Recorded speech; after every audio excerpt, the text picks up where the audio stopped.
Hello guys, তো তোমাদের জন্য নতুন একটা ব্লগ নিয়ে আসছি। তো ব্লগটি দেখলে অবশ্যই ভালো লাগবে, যেহেতু গ্রামের সন্তান এবং ফ্যামিলিকে সাহায্য করতে হয় অবশ্যই জানেন।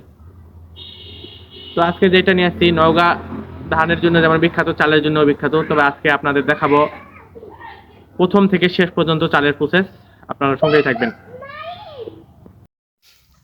হ্যালো গাইস, তোমাদের জন্য নিয়ে আসলাম অ্যানাদার ব্লগ। আর ব্লগ মানে নতুন কিছু, আর আমার ব্লগ মানে তো আরো নতুন কিছু। তো যাই হোক, আজকে যে ব্লগটা নিয়ে আসছি সেটা তো এন্ট্রি দিয়ে ফেলছি যে ধান থেকে কিভাবে চাল তৈরি করা হয় সেটা একদম ফুল প্রসেস। তো তার জন্য কি করতে হয়, সকাল সকাল উঠে ধান আগে বের করে সিদ্ধ করতে হয়। কিন্তু শুধু কি সিদ্ধ করতে হয়? সিদ্ধ করলে কি চাল হয়? না, না গাইস, না। চলেন আমি আপনাদের ফুল প্রসেস বলি। সর্বপ্রথম আগের দিন ধান বড় হাউসে অথবা পুকুরে বস্তায় করে ভিজে রাখা হয়। সারা রাত ভিজার পর ভোর রাত্রে এগুলো তোলা হয়। তুলে সেই বস্তাগুলো নিয়ে এসে ড্রাম অথবা পাতিল করে চুলায় দেওয়া হয়। তারপর লম্বা সময় ধরে সিদ্ধ করা হয়।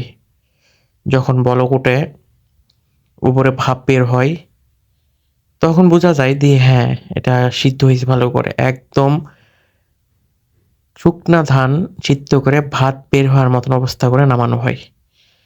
তারপর চলে দ্বিতীয় ধাপ, নেট বিছাই করার পর সেগুলো দেওয়া হয় পর্যায়ক্রমে। দেওয়ার পর নেড়ে দেওয়া হয়, তারপর পর্যায়ক্রমে পা দিয়ে নেড়ে দেওয়া হয় 1 দিন, 2 দিন, 3 দিন অথবা 4 থেকে 5 দিন, যতদিন শুকিয়ে একদম কটকট না হচ্ছে।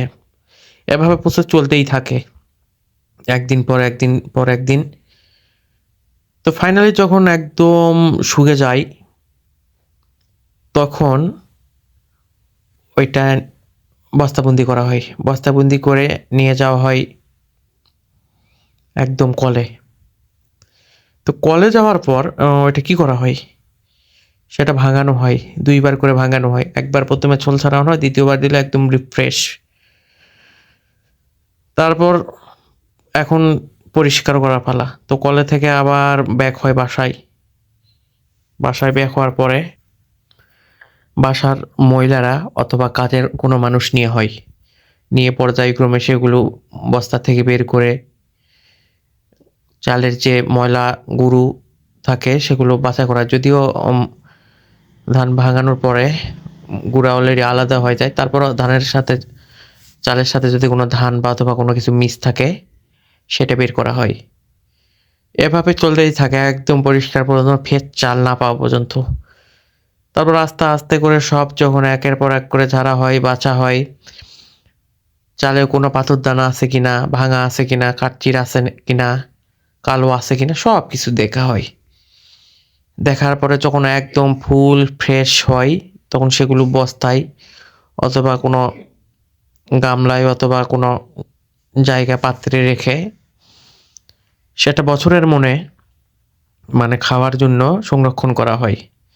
আসলে আপনারা যে চালটা খান ওটা তো আপনারা খুব সহজে হাতে লাগালে পান, কিন্তু ধান থেকে চাল উৎপাদন করা যে কতটা প্রসেসের মাধ্যমে যাইতে হয় এবং কতটা সময় সাপেক্ষ, যারা গ্রামে বাস করেন এবং যারা ধান থেকে চাল সিদ্ধ, সিদ্ধ থেকে নেড়ে, নেড়ে থেকে শুকা, শুকা থেকে কোটা, কোটা থেকে পরিষ্কার, এই এতগুলো ধাপে যাইতে হয়, তারাই একমাত্র জানেন যে ধান থেকে চাল করা কতটা কঠিন। তবে দিন শেষে একটা কি, নতুন ধানের চালের ভাত একদম মন ভরে যায়, যেটা হয়তো আপনারা বুঝবেন না। আপনারা হয়তো বাজারে যে চালটা কিনে খান ওই চালটাই কিন্তু অনেক সময় আপনার অটো বয়লারটা অথবা যেটা বয়লার থেকে আপনারা পান মিল থেকে, যেটা ওটাই কিন্তু ইউরিয়া অথবা ফিটকারি দেওয়া। কিন্তু আমরা যে চালটা বাসায় প্রসেস করি এটা কিন্তু একদম অথেন্টিকভাবে কোনো কিছু দেয়া না, ফ্রেশ একদম, এবং এখানে কোনো ভেজাল থাকে না। এবং এই চালের পুষ্টিটা হয় ভরপুর, এবং এই চালটা অনেক দিন ধরে রাখে খাওয়া যায়, এবং এই চালে কোনো গন্ধও থাকে না, বাসনা থাকে না, কোনো কিছুই থাকে না।